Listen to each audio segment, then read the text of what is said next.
gonna be kind of weird. But I remember watching a lot of movies when I was a kid, or a lot of fight movies when I was a kid.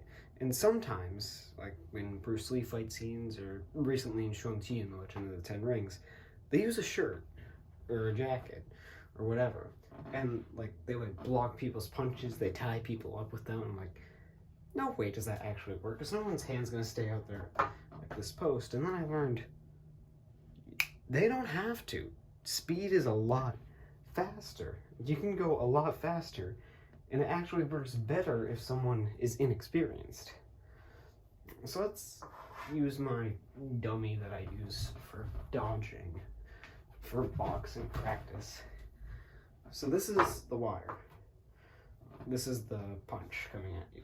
Most people, when they get into a fight, they're going to do a big, heavy hook with their right hand to knock you out, or their left hand. It works on either side. So let's say someone does that.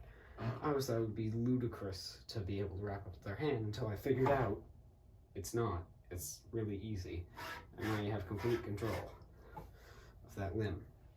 So what you're going to want to do is going to go into a Wing Chun stance, which some people are going to say you're stupid, because Wing Chun is a useless martial art that no one ever uses anymore, but there's still good aspects of it.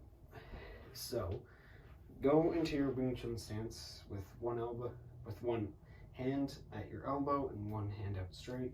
You're going to want to hold the t-shirt like this, bring it over around your arm like this, so it's draped over your arm. And then simply hook like this with both your hands, and then pull this hand, sort of rotate your wrist a little bit, and then rotate, pull.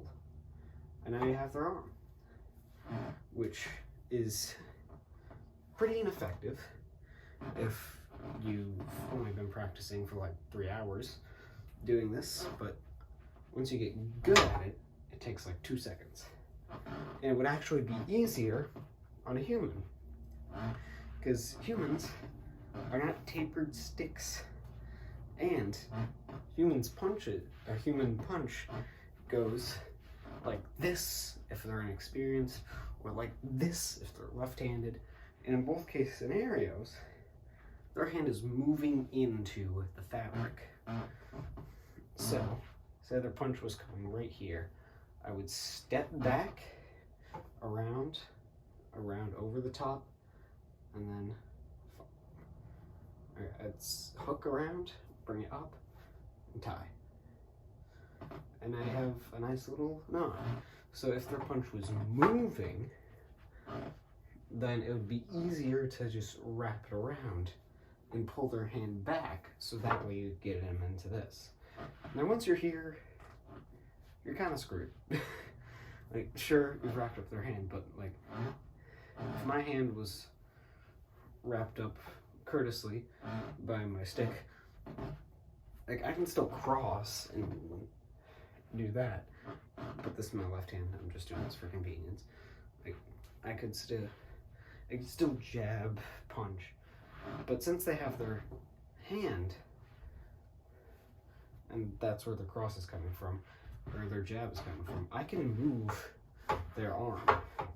And plus you still have your legs, so you can sweep their legs, you can kick up high, you can kick to their face. And if you implement a little bit more of Wing Chun, you can block like this and hurt their elbow, which is fun. So the t-shirt is actually an effective weapon.